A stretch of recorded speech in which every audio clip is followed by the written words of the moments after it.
ఎట్లా బీసీలను మోసం చేసిర్రు, అది జరగదని తెలుసు, కావాలని చెప్పేసి మభ్యపెట్టి వీళ్ళే పోయి జెండాలు పట్టుకొని బీసీ బంద్లో పాల్గొన్నారు మొన్న కాంగ్రెస్ వాళ్ళు. అటు నుంచి బీజేపీ వచ్చి పాల్గొన్నాడు. మరి ఎవరి మీద ప్రకటించిన ఈ బంద్ అంటే ఇప్పుడు వరకు క్లారిటీ లేదు. మరి మీరిద్దరు మాట్లాడిన తర్వాత ఇక పంచాయతీ ఎక్కడదరా నాయన? బిల్లు పెడితే పెట్టాలి, బీజేపీ పెట్టాలి. లేదు నిజంగా ప్రేమ ఉందనుకో రాహుల్ గాంధీ ప్రైవేట్ బిల్లుని పెట్టాలి కదా. ఇప్పుడు బీజేపీ కలిసి రావడం తెలిసిపోతుంది కదా, వారి రంగు తెలిసిపోతుంది కదా. కాంగ్రెస్ నిజంగా చిత్తశుద్ధి ఉంటే రాహుల్ గాంధీని ప్రవేశపెట్టమని చెప్పండి ప్రైవేట్ బిల్లు. బీజేపీ చెప్తుందో చెప్పదో తెలిసిపోతుంది. రామూర్తి గౌడ్ అని చెప్పేసి మా కాన్ఫరెన్స్ ఆయన ఒక బీసీ ప్రెసిడెంట్ ఉంటాడు, వాళ్ళందరూ బంద్లో పాల్గొంటే వాళ్ళని కొట్టి తీసుకుపోయి కేసులు పెట్టి ఒక రోజు మొత్తం స్టేషన్లు ఉంచితే వాడు పాపం హాస్పిటలైజ్ అయ్యండి మావాడు. మరి మీరే వచ్చి నిలబడుతుంది బీసీ బంద్లో, మీరే జెండాలు పట్టుకుంటారు, మళ్ళీ మీరే కేసులు పెడుతుంది. ఇవన్నీ కూడా ప్రజలు గమనిస్తున్నారు. ఒక నాయకుని గురించి, ఒక స్థాయి కలిగిన నాయకుని గురించి మాట్లాడేటప్పుడు ఒళ్ళు దగ్గర పెట్టుకొని మాట్లాడితే బాగుంటుంది లక్ష్మణ్ కుమార్ గారు. ఇక ఓటీపీ కేసులో వన్ టైం పాస్వర్డ్ అంటారు కదా, ఇవన్నీ ఒకసారి వచ్చేది కేస్తే మళ్ళీ గెలిచేగా పీకేగా వీడుతున్నా ఏది కూడా లేదు. ప్రజలకు కూడా అర్థమైపోయింది. అంటే పక్క కాన్స్టిట్యున్సీలు సింగరేణి ఇప్పుడు శ్రీధర్ బాబు, ఈయన శ్రీధర్ బాబు మనిషి అంటారు. మరి శ్రీధర్ బాబు కాన్స్టిట్యున్సీలో డిఎంఎఫ్టీ ఫండ్లు 100 కోట్లు తీసుకుపోయి డెవలప్మెంట్ చేస్తుండు. వీని కాన్స్టిట్యున్సీలో రూపాయి లేదు, లక్ష్మణ్ కాన్స్టిట్యున్సీలో రూపాయి ఇయ్యలే శాంక్షన్. నువ్వు మంత్రివే కదరా నాయన, మరి గది కొట్లాడు. అరే పక్క కాన్స్టిట్యున్సీలో 3 కాన్స్టిట్యున్సీలకు 100 కోట్లు ఇచ్చారు, నా కాన్స్టిట్యున్సీకి ఎందుకు ఇవ్వలేదు? గది అడుగు శాతం అయితే, అది శాత కాదు. జరిగిందా మరి క్యాబినెట్లో చర్చ? కొండ సూర్యకనైతే చర్చకి క్యాబినెట్కి రానట్టుంది. లేకపోతే కొండ సూర్యక క్యాబినెట్లలో కూర్చొని మా మహిళలకు 2500 ఇయరని కొట్టాడిందా, అడిగిందా? గిదే పంచాయతీలు కదా. నీ కమిషన్ ఏంది, నా కమిషన్ ఏంది, కాంట్రాక్ట్ నీకా నాకా?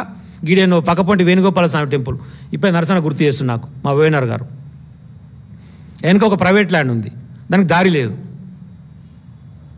ఆ దారి ఇస్తేందుకు ఆ దారి మందం ప్లేస్ మీకు ఇస్తే వేరే ప్లేస్ ప్రైవేట్ బయట ఇరని చెప్పేసి ఆ దేవాదాయ శాఖతో మాడుకొని కొండ సూర్యకేదంతా మాట్లాడుకుందాం పాప మామ మాడుకొని ఆర్డర్ ఇచ్చారు. కథం ఇప్పుడు ఆ 140 ఎకరాలు మొత్తం పోయి ఇక నల్లదమ్ములు దిగిరు ఉంటారు కదా, ఆ 4 రేవంత్ రెడ్డి అండ్ బ్యాచ్ వాళ్ళు దిగిరు. దిగి ఏం సంగతి ఈ సంగతి చెప్పురి, 140 ఎకరాలు ఇప్పుడు మాకు ఇస్తారా అయ్యారా అని చెప్పి పంచాయతీ స్టార్ట్. దీని ఏమన్నా దండుపాలెం బ్యాచ్ అనకపోతే మేమనలే, ఆ 4 ముచ్చట. మా నల్గొండ శాసనసభలో కానీ ఆయనే చెప్పిండు, మా వెనకటికి అలీబాబా 40 దొంగలు ఉంటారు ఆయన, ఇప్పుడు అలీబాబా 4 దొంగలు తయారయ్యారు మా దగ్గర, ఏం చేయాలి? అలీబాబా అంటే ముఖ్యమంత్రి అంటే వాళ్ళ అన్నదమ్ములు 4 అట, ఏం చేయాలి మేమని చెప్పేసి వాళ్ళు మాట్లాడుతున్నమాట. మరి ఇలాంటి దొంగల గురించి ప్రజలు కూడా ఈరోజు ఆలోచన చేస్తారు. ఇవన్నీ చట్టం అందే, మద్యం షాపులకు మద్యం టెండర్లు నడుస్తున్నాయి. ఆయన మునుగోడు శాసనసభ్యుడు ఆయన ఒక చట్టం రిలీజ్ చేసినాడు, రాజన్న చట్టం అని చెప్పి, రాజగోపాల్ రెడ్డి గారు. సాయంత్రం 4 గంటల నుంచి 8 గంటల వరకే దుకాణం తీయాలి, అట్లయితేనే టెండర్ లేరు, లేకపోతే టెండర్ లేవద్దు, పక్క మండలం కూడా వచ్చి ఇక్కడ టెండర్ లేవద్దు. నువ్వోరు చట్టం తయారు చేసేందుకు? గవర్నమెంట్ ఏం చేస్తుంది? దాన్ని బాటంగా చెప్పి మాట్లాడితే కూడా ఒక్కడు మాట్లాడిన లేడు ఇప్పటి వరకు. ఒక ఎక్సైజ్ మంత్రో ఓ ముఖ్యమంత్రి ఇదేం పద్ధతి అని మాట్లాడిన లేడు. మా వాళ్ళు లోపల మాడుకుంటారు. ఇది బాగానే మునుగోడు ప్రజలకు చెప్తున్నావు కానీ జర మీ అన్నకాడ కూడా చెప్పరాదు టైమింగ్స్ ఏమైనా ఉంటే అని. మేమంటలేము, ప్రజలు అనుకుంటారు. మాకు చెప్తున్నావు టైమింగ్స్ బాగానే ఉంది 4 నుంచి 8, కోమటిరెడ్డి వెంకరెడ్డి కూడా చెప్పరా దయచేసి ఈ టైమింగ్ ఏదైనా ఉంటే 24 గంటలు బాగాలేదు అని అనుకుంటారు. ఏం చేస్తాం అంటే ఒక్కరు కంట్రోల్ లేరు. ఆ జిల్లాలో అక్కడో ఎమ్మెల్యేది ఒక కథ, ఈ జిల్లాలో ఇక్కడ ఎమ్మెల్యేది ఒక కథ. వాడు ప్రపంచ బ్యాంక్ అంటాడు, వాడు నేనే ముఖ్యమంత్రి 2సార్లు గెలిపారు అంటాడు. డీజీపీ నివేదిక మేము ఇచ్చింది కాదు, 42% పెరిగింది అన్నాడు కేసులు, 42% క్రైమ్ రేట్ పెరిగింది అన్నాడు. దానికి ఓరు బాధ్యులు? హోంమంత్రి ఓలు.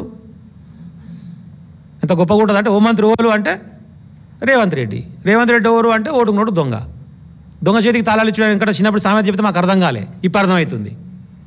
మరి ఆయన చేతికి తాళాలు ఇచ్చిన తర్వాత ఆయన ఏలుబడిలో కనిపిస్తున్నాక రాష్ట్రంలో క్రైమ్ జరగకపోతే ఏం జరుగుతుంది? ఇవన్నీ కూడా జూబ్లీహిల్స్ ప్రజలు కూడా గమనిస్తున్నారు.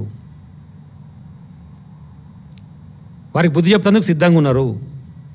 దాంట్లోకి వెళ్ళి భయంలోకి వెళ్ళి బయటకు వచ్చే ఏదో డైవర్ట్ చేయడం కోసం, ఏదో క్రియేట్ చేయడం కోసం, ఏదో పంచాయతీ పెట్టడం కోసం రకరకాల ప్రయత్నాలు చేస్తారు. మీరు మాట్లాడేటప్పుడు ఒళ్ళు దగ్గర పెట్టుకొని మాట్లాడుర్రి. ఇక మీదట ఎప్పుడు మాట్లాడినా నా ఇష్టం వచ్చినట్టు మాట్లాడతా అంటే తెలంగాణ ప్రజలు ఉపేక్షించరు. మళ్ళీ ప్రజాక్షేత్రంలో బుద్ధి చెప్పడం అది ఎట్లా ఖాయం. కానీ మీకే నోరుందని మాట్లాడితే మీకంటే గట్టిగా మాట్లాడగలుగుతాం, మీకు కావాల్సిన లాంగ్వేజ్లో చెప్పగలుగుతాం. కాబట్టి ఇప్పటికైనా ఒళ్ళు దగ్గర పెట్టుకొని లక్ష్మణ్ కుమార్ అయినా కిరణ్ కుమార్ రెడ్డి అయినా జాగ్రత్తగా మాట్లాడండి. హరీష్ రావు గారి మీద ఇంకోసారి ఇష్టం వచ్చినటువంటి పిచ్చి ప్రేలాపనలు వెళ్తే తగిన బుద్ధి చెప్పే పరిస్థితి ఉంటుంది. దయచేసి తస్మాత్ జాగ్రత్త అని చెప్పి చెప్తా ఉన్నాం. జై తెలంగాణ, జై కేసీఆర్.